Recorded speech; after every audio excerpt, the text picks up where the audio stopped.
Hey everybody, how's it going? It's your boy PonQo here with another winning deck list. This deck list comes from episodes 8, 9, and 10 of my Let's Play, if you want to go back and check those out. And kind of the deck that I was running was sort of a poison energy cycle sort of thing. I was playing as the Silent, and in part I was kind of thinking like, wow, I really can't believe I won. Must have been some insane luck. However, having gone back, having thought about it, and kind of analyzing some of the choices I made, I think that this deck was pretty solid. I was able to go up against the Donu and Deka final boss, which I've heard some people say that it's the toughest one. It was my first time beating that final boss, and this was the deck that was able to do it. So, while I think that there's plenty of improvements that could be made on this deck, I think it's also worth saying that clearly it was doing something right. So let's dive right on in. I want to take a look at these relics that I picked up during the run. Okay, again, I was playing as the Silent, so my first relic was Ring of the Snake. Of course, at the start of each combat, draw 2 extra cards. The second relic I picked up, Frozen Eye. When viewing the draw pile, the cards appear in order. I don't love that relic, but I had it. Toxic Egg. Upon pickup, choose and upgrade a skill. I think that choosing the skill to upgrade is probably better than just being random. Again, there's really not too much, I think, that can be said positive about the single-use relics like this. Far better are the relics that have a persistent effect that happens passively. But Toxic Egg didn't have any negative consequences, so I really can't trash talk it too bad. Ginger, one of the best relics that I got, and one of the best relics that I've ever gotten, I think. You can no longer become weakened. That is really good, and there were a bunch of enemies that would try to debuff me, and they would kind of be programmed to do the same debuff maybe a couple turns in a row, while another enemy was supposed to aggro me, and the fact that I couldn't become weakened meant that I could take out the aggro enemy faster, meant that the debuff enemy just wasn't very scary. Ginger is just an extremely good relic. Velvet Choker. I kind of like Velvet Choker. Start each turn with 1 additional energy. You can only play up to 6 cards per turn. There are some decks that this does not work at all with. I'm looking at U-Shiv decks. I'm looking at anything that is relying on... I mean, the obvious way to phrase this is anything that relies on playing more than 6 cards per turn, anything that's super combo heavy, anything like that. However, I do believe pretty strongly that breaking the 4 energy barrier is really important, regardless of what kind of deck you're running. And this run didn't find Ectoplasm, this run found Velvet Choker. And the way that my deck was set up, I didn't need to play more than 6 cards per turn. So this was an excellent deck for Velvet Choker. Good relic. 10 out of 10 would pick up again. Speaking of 10 out of 10 would pick up again, Ice Cream was so good. Conserve energy between turns. This became one of the central ideas of the deck later on. I did pick this relic up about halfway through my run, but as soon as I picked it up, I instantly started changing the approach that I was taking to my deck. Again, we'll see that here in a minute. I think that the Silent is a really good character to find Ice Cream as. Like I said, I have no real complaints. Okay, Vajra. At the start of each combat, gain 1 strength. It's just a good free strength. All your attacks do +1 damage per hit. Can't complain. Orrery. I am becoming more and more of a proponent of Orrery every time I pick it up. Especially if you are able to... Well, I don't know. It's good to pick it up early game. It's good to pick it up late game. Upon pickup, choose and add 5 cards to your deck. What this card does is it lets you skew the direction of your deck. It lets you change the ratios of something or fill in holes or what have you. I want to say that this run, whenever I picked it up, I was able to get some important defensive cards and probably some important energy cards as well. In the past, I've used Orrery off recording to get to make my deck more aggressive, to kind of shift the ratio of attack and defense in favor of attack as the Ironclad, things like that. The Orrery is really good. It lets you be strategic. You don't have to pick up 5 cards. It just gives you the option to. 9, Whetstone. Upon pickup, upgrade 2 random attacks. That kind of falls into the same category as Toxic Egg, where it's not fantastic. It's a single use. It's not a passive effect, but, you know, it's fine. It doesn't hurt you any, so why not? Red Mask. At start of combat, apply 1 weak to all enemies. It's fine. And then finally, my last relic was Mango. Raise your max HP by 14. Seeing as how the Silent does start off a little bit more on the frail side, having the ability to raise your max HP and of course raise your health as well, going ahead and get that plus 14 to your regular HP as well, is extremely good. I picked it up late in the run. I think it was a fine time to pick it up. Can't complain too much. So those were my relics. Again, the MVPs here were Ice Cream and, in my run, Whetstone. Not Whetstone, sorry, Velvet Choker. Okay, the first thing I want to dive into are these 3. Flying Knee, Outmaneuver, and Adrenaline. These are the cards that gave me extra energy and gave me extra energy for next turn and things like that. So, Adrenaline, gain 2 energy, draw 2 cards. I could use this, and then, you know, obviously if I drew something that I wanted, that was lovely, but do bear in mind that I could only play up to 6 cards per turn. So if I already had played 5 cards, and Adrenaline was my last one, and maybe I didn't have any energy at all, or whatever, I could play Adrenaline, I would draw 2 cards, and it wouldn't necessarily be important, because I was adding 2 energy that Ice Cream would be able to retain, and I could use that energy next turn, things like that. I did try to pick up higher energy cards later in the run, and by higher energy, I don't think I ever really focused on 3 energy cards, but I did try to get a couple more 2 energies to work with, things like that. Flying Knee, deal 11 damage, next turn, gain 1 energy. Flying Knee, also pretty good. It does a solid amount of damage, and again, it plays right into Ice Cream, giving me the ability to stack up energy for next turn, and if I don't use it next turn, then I can use it the turn after that, or whatever. Basically, after the first couple of setup-y turns, energy was not a problem in this deck. Lastly, in this engine, I have Outmaneuver, next turn gain 3 energy, same thing as Flying Knee, same thing as Adrenaline. It's a way for me to play a card. Maybe I only have 1 card left I can play under Velvet Choker, and I've already done my defense. I've already done as much damage as I feel is necessary to do this turn. I could go on ahead and pop Outmaneuver. Next turn, I would reap the benefits, and then every turn after that, as long as I didn't spend all of my energy. Okay, so as you notice, I don't have this split up strictly in terms of attacks, skills, powers, things like that. I kind of have it intermingled by engines. So first of all, that was my energy renewal engine.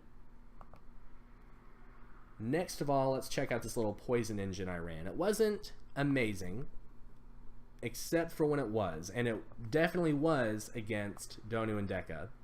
And I think it was probably pretty clutch against some of the one artifact monster that stacks, defends, and has barricade.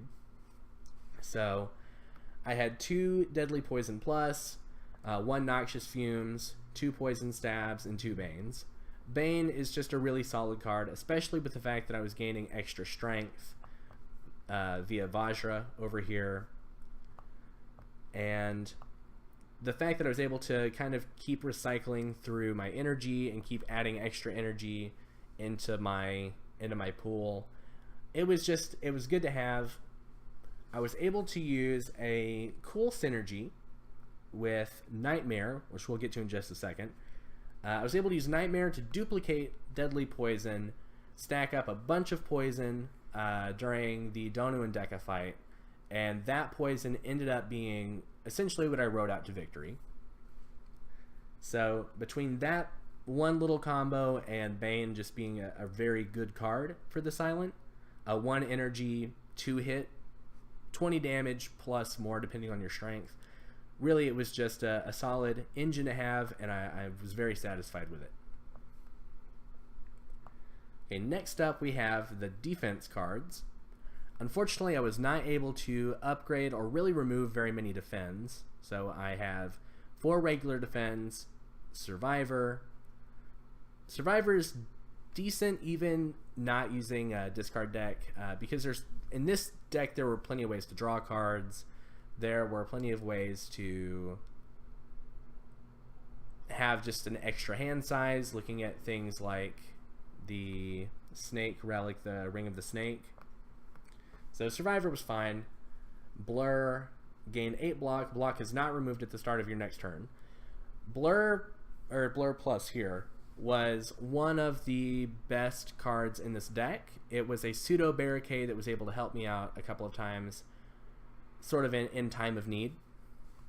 Leg Sweep Plus, 15 block, 2 energy. It does also apply 3 weak, which is cool, but mostly it was a 15 block, 2 energy card. As I mentioned earlier, I did try to skew the deck a little bit more. Not overall, clearly, but here and there I started trying to put in some higher energy cost cards because I was able to take advantage of those using my energy engine and my ice cream relic. So Leg Sweep was good. I would use it again. Footwork to gain 3 dexterity. It's a really good card. I used to not be a believer, and then I got to reading on forums, I got to reading on guides, and people praise Footwork, so I tried it out, and I am going to continue to use it. Dodge and roll, gain 4 block, next turn gain 4 block. This would be upgraded through Apotheosis to where I believe it does 8 block and next turn gain 8, and that's pretty good. That's essentially a defend plus this turn and a defend plus next turn, which is fine. And then Backflip, one of the backbone cards of this deck.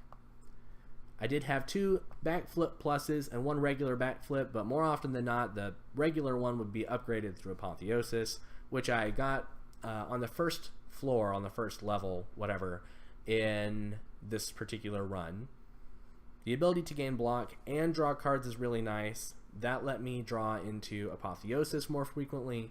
It let me draw into Exhaust, what's it called? The Exhaust one that gives you energy. Into Adrenaline more frequently. That was kind of another idea in this deck, is that I wanted to be able to draw those cards as frequently as possible.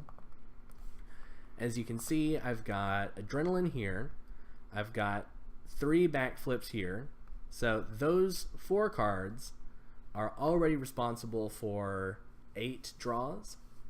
Up here I do have 3 Quick Slashes, and that's an additional 3, so that's 11. Basically I have the ability to draw 11 cards using cards in this deck. I did have a total of 36, which was kind of on the chunkier side for a deck, but with all of this I was still able to see Apotheosis really frequently. So let's get back down here. Yeah, I think that's about all I have to say here. Basically, because I was able to manipulate energy and things like that, I could set up my pseudo block. I could do a bunch of blocks in a turn that maybe the enemy was going to apply a buff or a debuff, and then the next turn I would just be able to punish them, sit on the block I'd already established, and attack them even though they were going to attack me. So that was really nice. It worked out in my favor a bunch of times. My attack cards, I feel like these were fairly standard. Dash was nice, another 2 energy, and that'll let me really take advantage of Ice Cream and Velvet Choker a little bit more frequently. Sucker Punch was nice, being able to apply weak and deal damage is fine. I think that there's nothing really too fancy to say from there. I already talked about Quick Slash letting me see Apotheosis more frequently. So finally, let's get up here to the top few cards. This section up here is kind of what I would consider the unfair cards of the deck.